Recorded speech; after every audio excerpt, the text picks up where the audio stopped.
Back in 1989, Hispanic ministry leaders in the diocese recognized there was a need for more Latino youth activities. They created a youth retreat called Encuentro Juvenil. 25 years later, the annual weekend event is still going strong.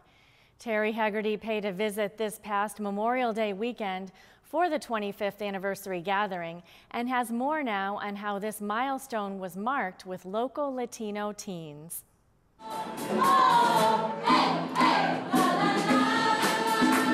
More than 100 Hispanic youth spent a weekend without television, without computers or cell phones at Camp Holy Cross in Goshen, but they didn't mind. Participants in the Diocese of Springfield's 25th annual Encuentro Juvenil said that the time away from their everyday lives allowed them to listen more closely to Christ. My biggest benefit is like all the skits and the messages that Jesus has given to us, and to me especially, because there's been some hard times and you can't go anywhere without him, and it's hard. It gets hard. There's a lot of people who have strong stories, as for I, but Jesus has helped us overcome them.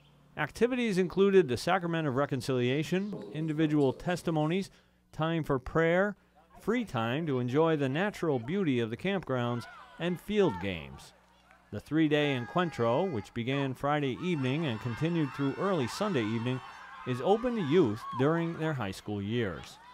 Jackie Serrano finished her 4th year last year, but felt compelled to come back as a youth leader. I thought I wasn't done with what I needed to know from God yet, because there's the thing where we have is called the Santísimo, and you always fall into the Spirit, and they pray over you. But for my past 4 years, I was scared to fall into the Spirit, because I wasn't really sure, I was scared. So then it was really funny, because this theme of this was be not afraid. So I finally let go, and I was not afraid, and I let God come into me, and I fell into the Spirit for the first time. And I felt so different in my heart. It was all warm and fuzzy. Angel Delgado says that the 25th anniversary milestone is an important one. He should know he's been involved for 24 of those years.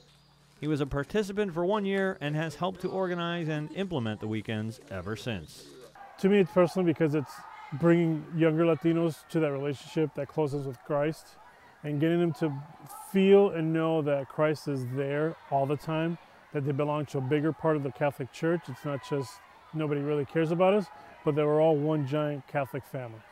Angel says that organizing all of the activities is demanding, but that seeing how the participants respond makes it all worthwhile.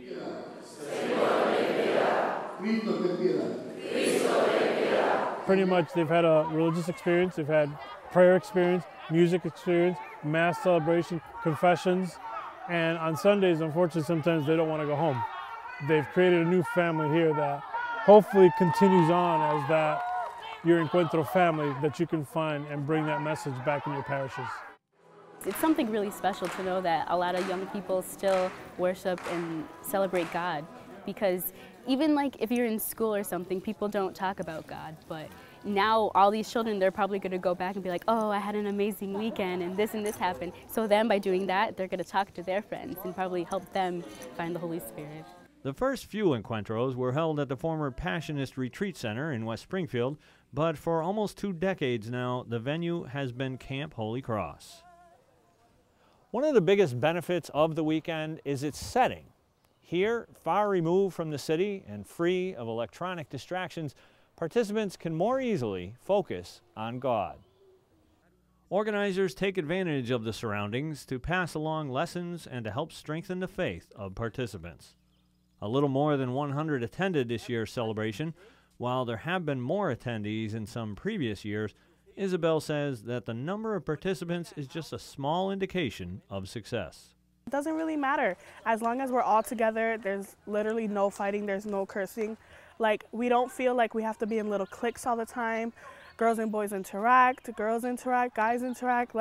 No one's scared. Once they come here, they're like, oh, I can just relax and just have fun with everyone else. Parents of the participants processed with their children into the gym for the 3 p.m. closing mass, which was celebrated by Bishop McDonald.